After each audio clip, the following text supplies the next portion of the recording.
Ed Turner. It will be coming back up to introduce our keynote speaker, Dr. Ann Bradley.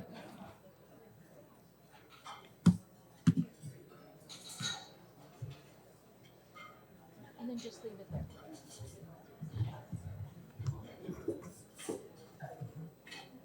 So, hello again.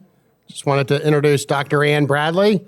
She's our George and Sally Meyer Fellow for Economic Education and Vice President of Academic Affairs at the Fund for American Studies. She's been with us for 13 years now, teaching economics.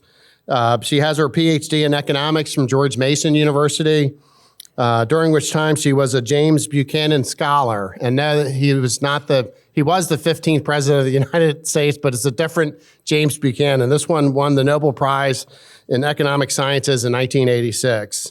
He was a professor of economics at many universities around the country, including here in Florida at the Florida State University back in the 1950s. But had his PhD from the University of Chicago. And one of the coolest things about Ann is that she worked as an economic analyst for the CIA, their agency office on terrorism analysis. So I don't know if you want to talk about that, Ann, but I think it's a really cool thing that she's done.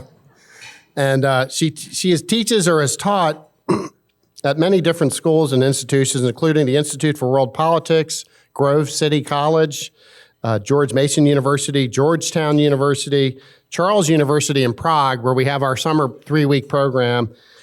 She's also currently an Acton affiliate scholar and a visiting scholar at the Bernard Center for Women, Politics, and Public Policy. And she's a lecturer for the Institute for Humane Studies and the Foundation for Economic Education. She's an author of 4 books. And further ado, Ann Bradley. Well, good afternoon, everyone. Can you hear me okay? It is a pleasure to be here. I am not looking at my phone. I just, an economist only getting 31 minutes after lunch. It's tough, so I have to keep myself honest. So thank you, Ed, for that nice introduction, and thank you all for hosting us. It's our pleasure to be here with you today. I am going to talk in 31 minutes about the problems with socialism, which in this room are well understood and known. But I see a drift that I'm worried about, in particular with the younger generations. So I have to start with a story. I have a 15-year-old and an 11-year-old. My 15-year-old, when he was in 5th grade, they go to a private Christian school that starts teaching economics in the 4th grade. So we thought, we're in.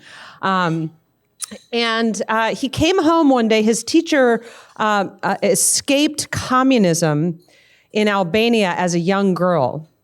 She had never seen a banana before until she was able to flee the country and come to the United States. Can you imagine? Those are a banana is maybe one of the first fruits you serve your baby, in a wealthy country where we have bananas all the time.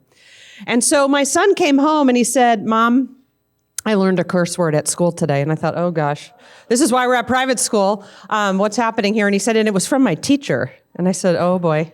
And he said, she told us in the class that she had escaped communism. And he said, the teacher said, then communism sucks. And I thought, okay, that's okay. It's cute that you think that's a curse word, and that's okay. Like, we're going to allow that word for this. It's appropriate. So, to kind of go on with that, right? I think most serious people are not advocating for a return to Leninism, right? So we understand that. And the people who are academics that have tenure, right? And they're in Northeastern universities in many cases. So that's fine. We believe in academic freedom. But I think, kind of socialism is maybe the softer, gentler side, and democratic socialism sounds even better. So that's what I'm going to spend my time talking about today, because this is being romanticized among the younger generations of people. And that's why at TFAS, we think you have to understand economics. You can have ideological debates about socialism, but ideological debates are very hard to win. Economics allows us to win this argument, and we've been winning it for decades. But we have to re-win it, because I think it's easy to get lazy, especially in a wealthy society, a wealthy country. And so does anybody know what this is a picture of? You may have seen it before that I have here. Yes, it's a satellite view of North and South Korea, and this was taken recently. And so the tragedy is that if you live in North Korea, if you are very, very lucky, and by lucky it means you're a member of the political class, because that's where the lights are at night, then you're literate and you can read a book after the sun goes down. But most people are not literate and they can't afford books, and so they're not reading anyway, and they're certainly not reading after the sun goes down. So people in North Korea live like everybody else did, or similarly to that, when Charles Dickens published A Tale of Two Cities. Okay, so again, even my own children, they were born with kind of the laptops and the iPhones and the iPads, and they don't have any idea what it's like to not have this abundance. And so we have to teach students and young people, where does it come from? The tragedy of this picture is that there are people that are made poor by their governments because of government policies that violate human nature and the realities of economics. And it's really just that simple. And so this is a debate that we have already won, but we need to re-win, and we do it intellectually, right? But we also have to equip our students who are emotionally charged. They come to the table not wanting to harm people, but wanting to help them. So I think part of, kind of being an educator on these ideas, whether it's in the public square or in the classroom, is being compassionate, right? And so we have to assume the best in our intellectual opponents, that they actually don't want to return to Leninism and famines and gas chambers and starvation and empty shelves with no food on them, but that rather they are confused about the way to get abundance and prosperity. Okay, so I want to talk a little bit about that. And again, that's a glimpse of what we do in the classroom all the time. And so, kind of the question I raised is democratic socialism a threat from within? I will say, I also teach at the Institute of World Politics, which was founded by John Luncheon. He was on Reagan's National Security Council, and he said at the time, we are not training people well to do intelligence. So he started a school to do that. I teach the core economics class there. We have to teach students that if America is going to be strong in the international theater, we have to be strong at home. So it doesn't matter if people listen to us on the international stage. I mean, it matters, but if our internal house is crumbling, that influence goes away. So strength at home comes first. And we can use that, as Milton Friedman said, prosperity allows us to be a shining example to the rest of the world about what freedom means. And so I'm worried about our affinity towards the softer side of socialism. So here is, or what is perceived as the softer side, which it's not a softer side. So here is just, there's kind of a lot going on here, but this is polling from the Pew Research, from Gallup, that shows you by generation the growing affinity towards socialism as theoretically a good idea. So the older generations lived through this, and so they are much more aware that socialism is a bad idea. Still an uptick, but it's much less, 32% in the baby boomer generation has an affinity towards socialism, whereas 68% are fond of the word capitalism, however they define it. But look over on the far left. It's the millennials and the Gen Zers, which in 2010 had a much more positive view of capitalism than they do today. It went from 66 to 51%. This this is part of either,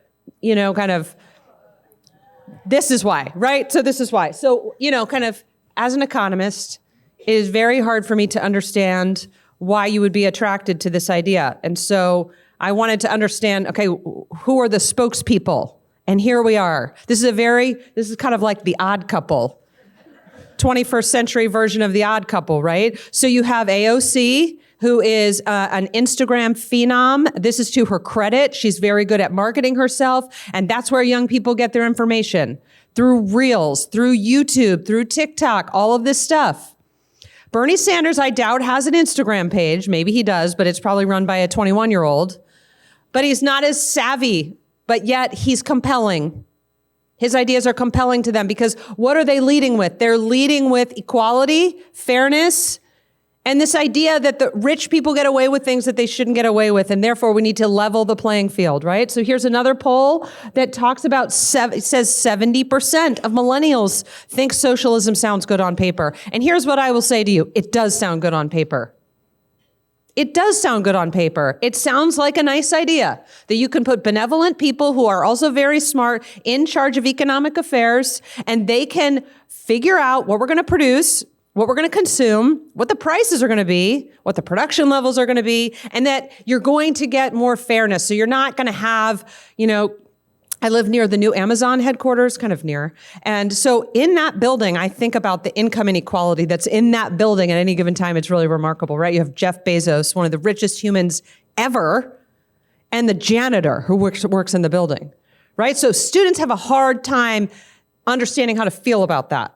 Should I feel good about that? Should I feel bad about that? It seems weird to me that you have so much inequality in one building, right? So that is where their hearts and minds are. And we have to meet them there and say, okay, is a world with a bunch of Jeff Bezos running around? By the way, this is a guy who started a business in his garage.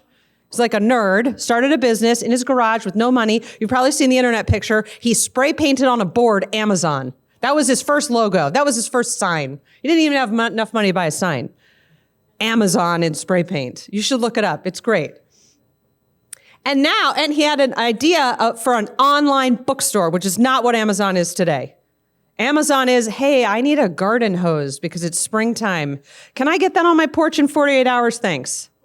And they do it. And it works, right? And so what people need to understand, and this is what I think only economics can get us there, is that it's only in a free market society that the Bezoses of the world and everybody else, we give all the attention to the, the billionaires. But what about all the small businesses that then become medium businesses and become very successful because they're serving their communities and giving people things they need and want?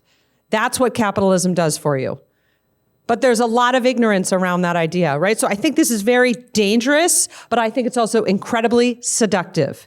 The irony in all of this is that you can go to Urban Outfitters, which is a very trendy 20-something store, and buy a t-shirt with a picture of Che Guevara on it.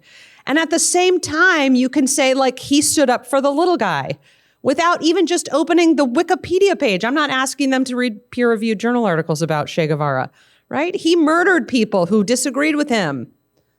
And this is what socialism does, right? So I think this is what they are being allured with. I think the other idea, of course I had to put a picture of the squad, right? So the members of the squad, I went into a little research.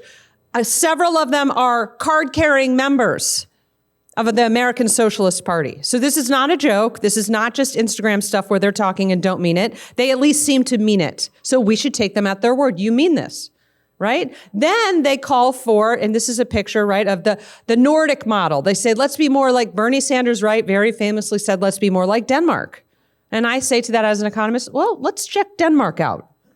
Right? But his argument is that Denmark is a successful socialist economy and we should be more like them. So I'm going to come back to that in a moment, but here's where we have to start. And I start every class, and really, I like to start every kind of lecture that I give with this two kind of truths. Because economics is about studying human beings. That's what we do. We're not like physicists, we're not biologists, we're not chemists, we're not hard scientists. We're social scientists because we are studying human decision-making under scarcity, and scarcity is the first law of economics. So I have my students read Thomas Sowell's excellent book called Basic Economics, which anybody can read. It's very accessible. And Thomas Sowell very famously says, the first law of economics is scarcity. The first law of politics is disregard the first law of economics. Right? So, by the way, this is true of any government, whether it's a legitimate constitutional republic like ours or an authoritarian socialist system. So, we have to kind of think about economic systems, legal systems, regulatory systems, and political systems. All of it matters. All of it's tied together. So what are the kind of immutable realities? Well, let's talk about some of the economic realities. I just said one. Scarcity is real. Elon Musk faces scarcity. That guy has to sleep, right? He only has 24 hours in a day. He doesn't know how many days he has. He has to allocate his time as efficiently as possible. I have to do that too. But when I fly to Naples, I don't have a private jet, right? Can't call somebody and say, pack my bags, please. I'll meet you outside in 20. This would be great. I aspire to that. But I don't have that now, right? So what is Elon's income gives him is the opportunity to outsource and save time. right? It allows him to save his time. So scarcity is something that we all have to embrace. The idea that resources are finite, I think, especially if you were born in the United States, the richest country in the world, with the highest level of worker productivity, where you have abundance everywhere, it's really like in your face all the time, you take for granted the idea of scarcity, especially when it comes to what we ask our government to do for us. Number one reality of economics is that government does not have kind of, I always call it the magic wand of policy, right? So there's no magic wand of policy. We can't just use policy as a blunt instrument to get accomplished every outcome that we desire. Some things are outside the scope of policy. So we need to understand what policy can and cannot do for us, right?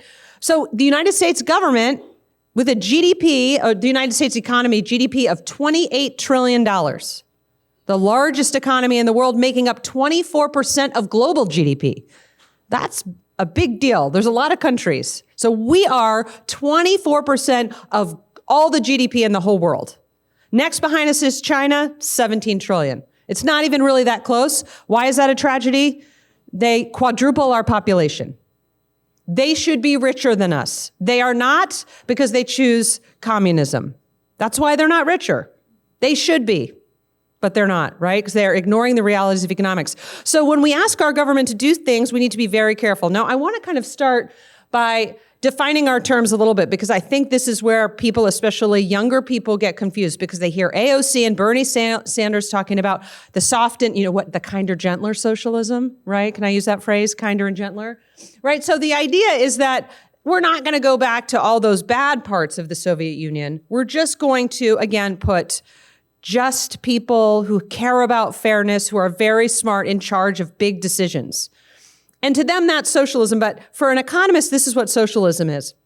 Government owns the means of production. That's what North Korea is. The government literally takes away all the private property rights. That's necessary part of socialism. You abdicate private property rights. You engage in collectivism, which means we own things together.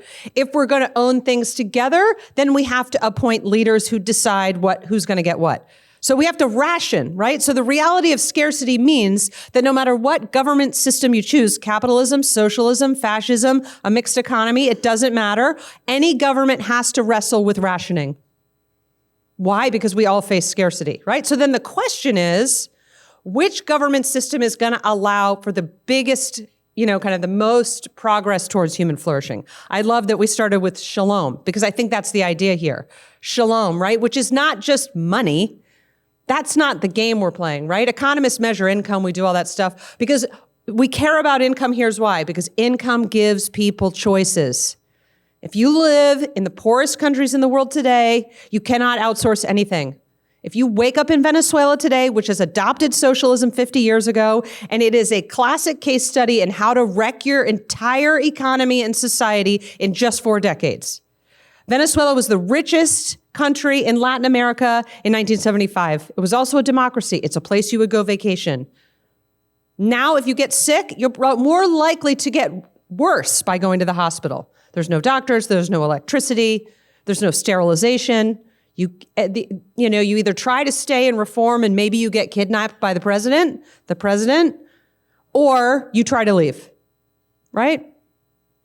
So what's the solution to all of this? I think, we have to kind of start with these realities. And I don't know if anybody knows who this is, but I have to put a picture of Adam Smith up there. So Adam Smith publishes his most famous volume, which is The Wealth of Nations. The full title is An Inquiry into the Nature and the Causes of the Wealth of Nations. Do you know what year he published this?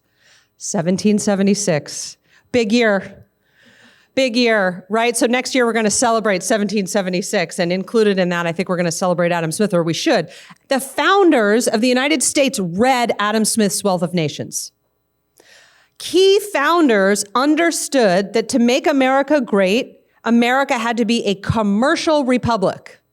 That's the language of the founders. A place where we're going to trade freely, both internally and externally.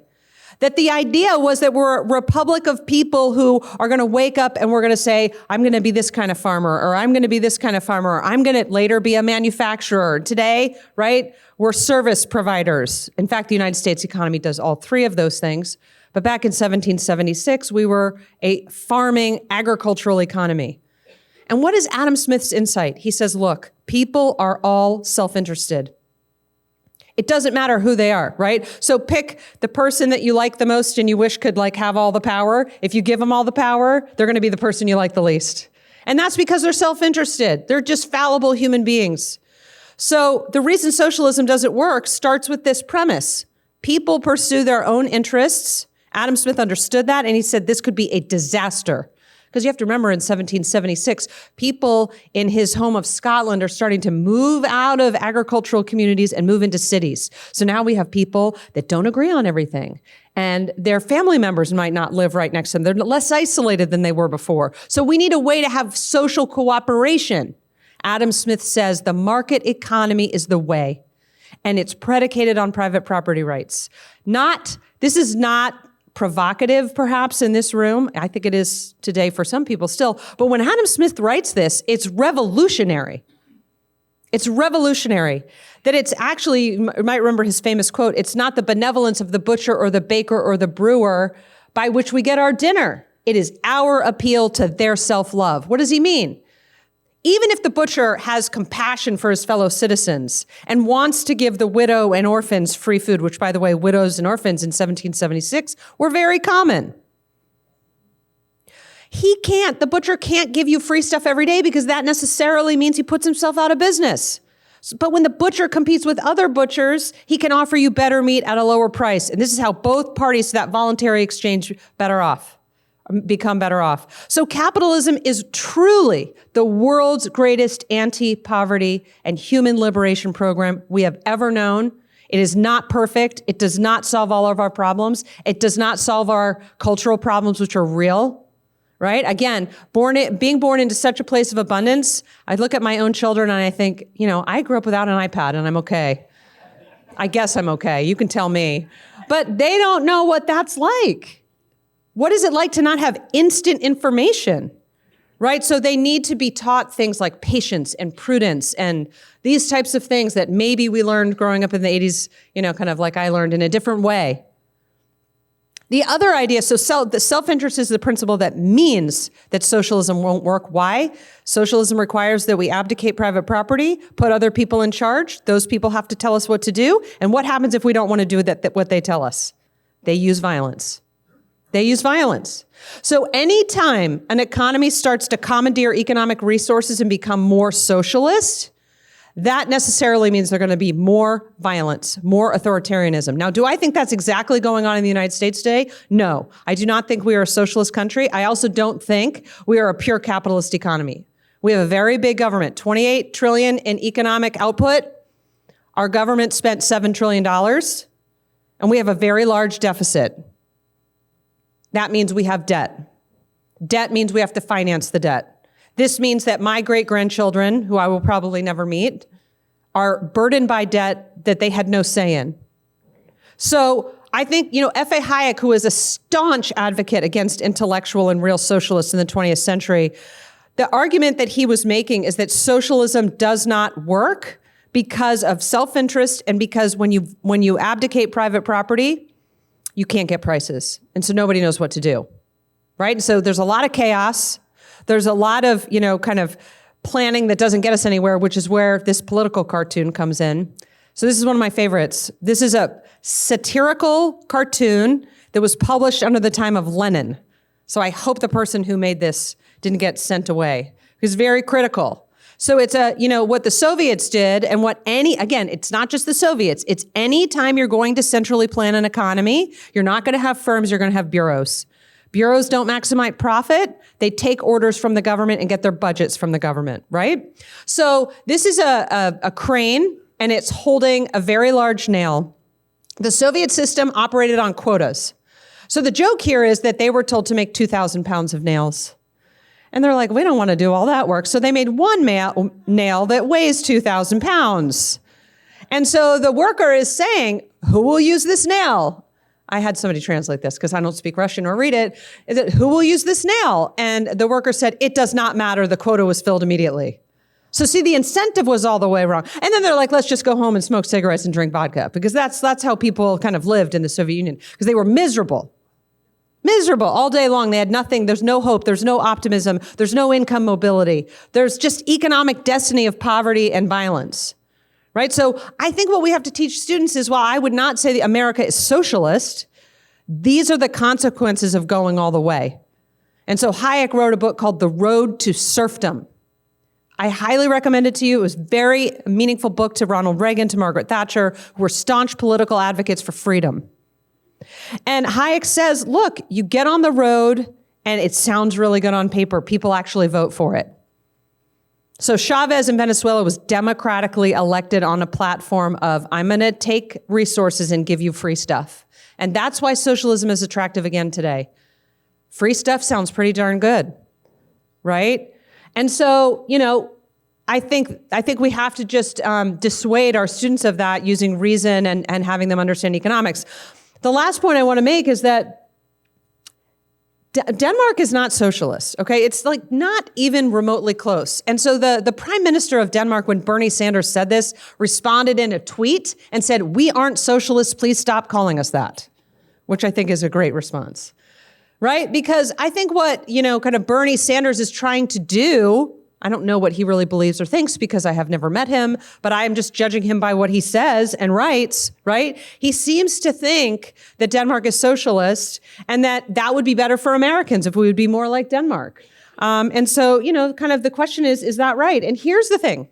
If we were to be more like Sweden or Denmark, here's what we would have to do.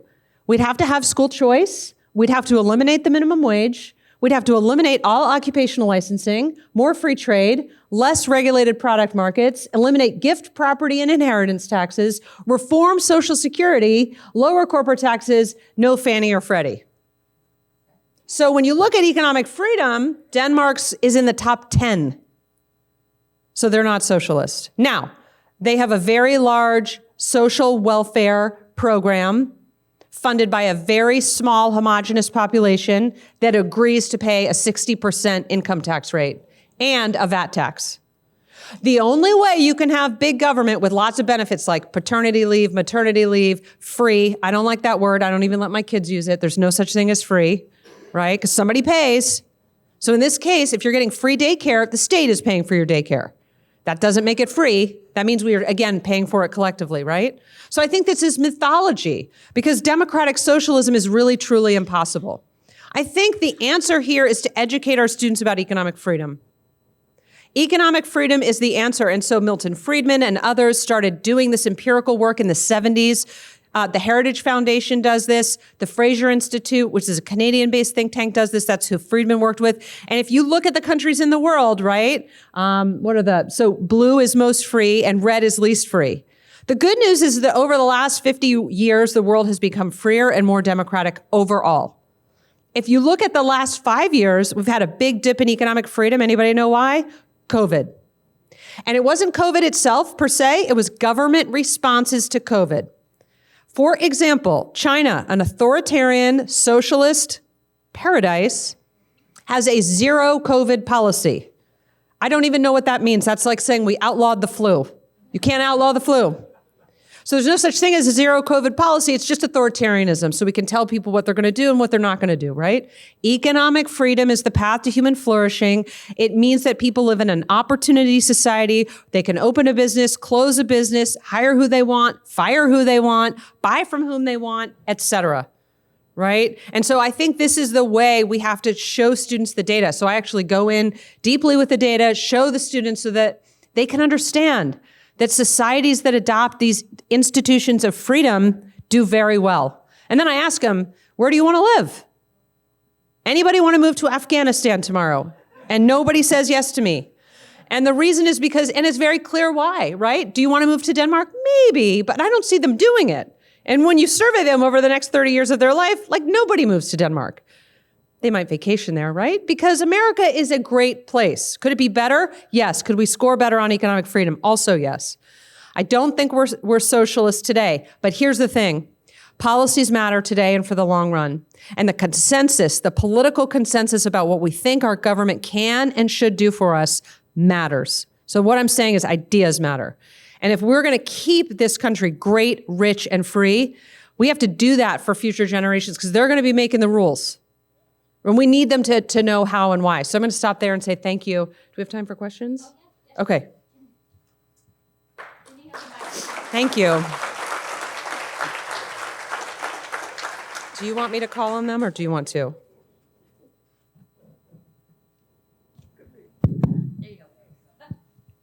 There's a bunch of... So, Ann, I think one of the things if I were to talk to millennials, Yeah. and they're believing that the socialistic lifestyle will bring them prosperity, I'd make a connection between professional sports and the economic system. Most millennials would not find it a problem that the best player Yeah. gets to be the professional, because that's the way the system works. So in the economic sphere, it's the same thing. You Yeah. used Bezos as an example. The most ingenious player gets to win the biggest prize. Yeah. And I think if you can make that connection with a millennial on some common ground, like sports would be a common ground, that might make them, open their eyes to the possibility that capitalism is by far the best system. Yeah, and that meritocracy is a good idea. It's interesting. I would love to do this, but I think it's probably outlawed in the university system, which is to say, we can have non-meritocracy in your grades.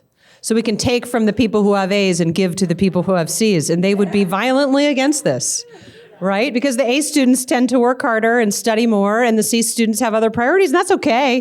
You're not going to die if you get a C. But yeah, I think that these types of analogies they understand, right? Because they're going to concerts, seeing pop stars, they're going to athletic games and looking at, kind of watching the success of their favorite football player, and they seem to believe that's a great idea, which it is. Yeah, great.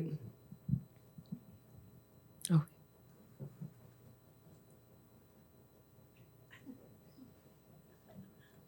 I probably don't need the mic, but I'll use it. Thank you so much. I wish I had a teacher like you when I was younger. Thank you. I'm confused a little bit. This democratic socialism that you hear, Bernie and the vice president, the guy who was running for VP, who's put women's type things in boys' bathrooms Right. and stuff. To me, these are communists. These are Marxists. These are radicals. Yep. I'm very familiar with them in New York City back when they were rampant. So why don't we just call them that they're communists? They don't want to be called communists. Everything. Yeah. Everything. They have euphemisms for everything now. Yeah. So they kind of twist the meanings. Yeah, I agree with that. And in a variety of different classes that I teach, I think that we can get there. So there's a difference between being in a classroom for 15 weeks and having, a Twitter debate, if you even want to call it that, right? So I think the problem is that if you come out of the gates and you say, Kamala Harris is a Marxist, which may very well be true, then you sound like you're using euphemisms against them and they shut down. And also, they will use capitalism as a euphemism towards you, right? So it's funny to teach, by the way, in this time, in this day and age, because they've watched you on YouTube before you even walk in. I don't know who they are. I got a 2-sentence bio, and they know everything about all I've done. I'm like, oh gosh. So I had one student come up to me one time, this was not in TFAS, and they said, well, I've watched you on YouTube. I see that you're a Christian. I'm an atheist, but I still plan to come to class. I said, that's great news, because that's the way to get a good grade. And this is an economics class, not a theology class, so you're good. Right? So you have to disarm them. And if you disarm them and we start talking about, okay, these are the truths of the world, and let's build to, is this set of policies and this ideas of a person Marxist, you can get there. I just don't think we can start there, because I don't want them to shut down. I actually don't use the words capitalism or socialism until later. I want them to know about prices. I want them to know about property rights. I want them to know about incentives and scarcity and trade-offs and choice. Everybody can get on board with those things. So once you capture their imagination with that, you can do a lot. But I think we just don't do it the first day. The last day you can say, and this is Marxist. And that's a bad idea, right? You can do that because you have the credibility and it's true, right? And it's true. So, and I think at the end of the day, they don't buy into it. But I think they are led to believe something else, and the way they get their information really matters. What we're also seeing with students is that their attention spans are shorter. because they watch the reels and they're 30 seconds and this kind of thing. And so to sit through a 3-hour class and talk about price theory sounds like a snooze fest, right? We make it exciting, but you have to get them there. But I think your point is right. I was just curious, since most of your students lived through COVID, Yeah. and we had a lot of government-dictated policies, et cetera, that affected our economics, is that an example that you can use since they've actually experienced that? Yeah, I haven't done that, but I think that's a great idea because really we were told, I was just doing I was in Arkansas yesterday and I was giving a presentation on economic freedom and how it's benefited women. And so one of the things we look at are marriage rates and divorce rates and all these types of things over the 20th century. And if you look at marriage rates, they went way down during COVID. Why? Can't go outside. Hard to meet people. Can't go, I guess you could go outside. This is Florida. You guys did what you wanted to. I lived in Virginia, so it's like we couldn't do anything, right? So I said, did you guys get any dates during COVID? Now, they were in middle school, so maybe they didn't anyway, right? But I think it's an example of saying you had to do things in a very specific way, and now we look back and say, a lot of that wasn't necessary at all. It was government overreach. We shut down an economy. Something like 37% dip in GDP, the most in one quarter since we've been measuring GDP. It just takes the flick of a pen. And then you don't have job prospects. And so what we see during COVID is people who graduate don't know what to do. So then they go to grad school and maybe they weren't meant to go. So it distorts all your decision making, right? So I actually think it's a great way for them to think about when other people have a lot of power and can decide what you get to do, you don't get to do what you want. And you're limited in ways that you otherwise wouldn't be, and this harms your well-being. So I think that's a great example. I have a question. Oh, yeah. And I don't know if it's a fair one, but you mentioned having a strong country. Do you see us digging out of the debt? Is there a way out of that? I'm asking as an economist. Is there a way out? There is a way out. I don't know right now that we want it. So just very frankly, I think if you look over the past 100 years, we spend a lot of money. Our government has only grown, and this is true no matter who's the president, no matter who controls the House or the Senate. So American voters want lots of government spending. This is not unique to America. So there's something in economics called Wagner's Law, and what it shows you is that as national income goes up, so does government spending as a percentage of GDP. So we see this in all industrialized economies, which as they get richer, they ask their government to give them more stuff, and so government spends more money. Now, how do you deal with that? That's kind of an ideas issue, right? I think it gets back to basics, which is what should government do and what should be left to civil society and the market? That's a set of questions we need to answer. Economics helps us do that. So I think that's very powerful. But I think we need to change the culture here.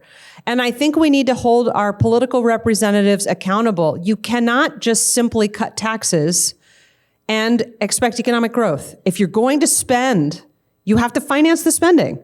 So we cannot we celebrate on the right tax cuts. I'm a Milton Friedman person on this. Get them anywhere you can.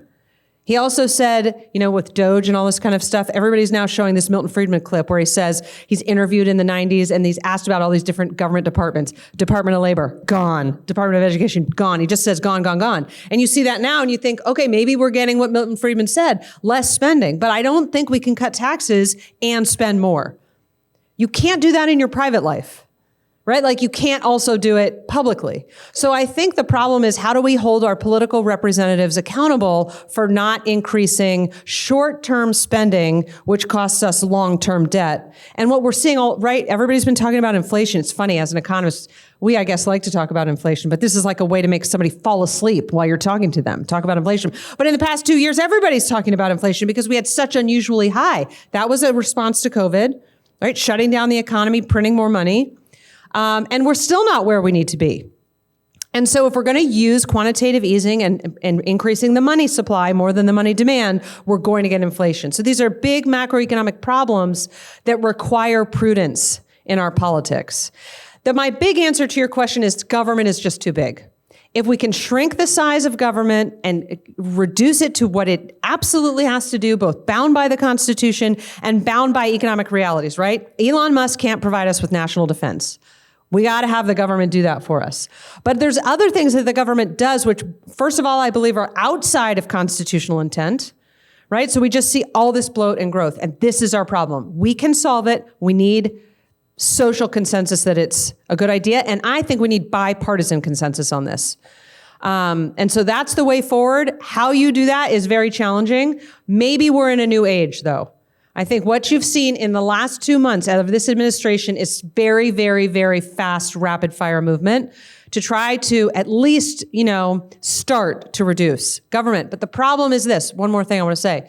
Our biggest problems are unfunded liabilities. Social Security, Medicare, Medicaid. We have an aging population, which is a wonderful thing. People are not dying at 50. In 1800, everybody was basically dead by 45 unless you were really, really lucky. That's not the case today. So a white American female today has a 50-50 chance of living to 100. That's great news. But we have to afford it, right? And so the pressure on our healthcare system and the pressure on our entitlements is real. It's not going away. As people live longer, they're going to need more medical intervention and they're going to need more Social Security payouts. So the system absolutely has to be reformed. I think we're at a political moment where it's possible, maybe because people have been saying this for 20 years. This is not new information. The question is you have to get policymakers on board. And they have to be held responsible, right? They need to feel the burn when they make bad spending decisions. How you do that is a much more challenging set of questions, but those are our challenges. Even if we couldn't reform any Social Security or Medicaid, if we could reduce other bloated government programs, you'd make progress, right? So I think that's the way forward. And a growing market funds a government, right? So as if we get economic growth, right now we're at like 2.5%. We've been at 2.5% growth rates forever. It's not that, we'd love to have, when we get 4%, economists like have a party, right? This is exciting. It's hard to get. How do you get that type of growth? Innovation, entrepreneurship. We need to free the economy so that the Jeff Bezoses of the world can be what they are supposed to be, right? And everybody in between. But we have an overly burdensome regulatory system, which is part of state politics as well as federal politics, that I think limits that economic growth. So it's a double-sided coin, but if we get more growth, we can fund big government. So there's two sides to the coin. Get government to trim, get the economy to grow. If you can do both of those at the same time, that's really winning, I think. Thank you.